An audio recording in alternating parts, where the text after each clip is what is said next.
Assalomu alaykum azizlar, aziz yurtdoshlar, aziz aka ukalar, aziz opa singillar. Qaranglar, hozir bir narsa bo'ldi-da. Ko'chaga ketayotgandim.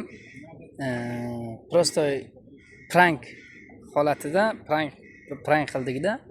Ko'chaga ketayotgandik. Ruslarni sinab ko'rdik-da. Men aytyapman, hatyabi 100 so'm pulim yo'q, kecha O'zbekistondan kelgandim. Kecha O'zbekistondan kelib, do'stim aldab ketdi meni. Pulim yo'q, hatyabi pomagayt meni. Одна рыбешка. Bitta nonga pul bera olasanmi? Bitta nonga hatyabi yetadigan pul bera olasanmi? Bera olasanmi deganimda, ruslar qaranglar. Meni qo'limga mana choy, saxir,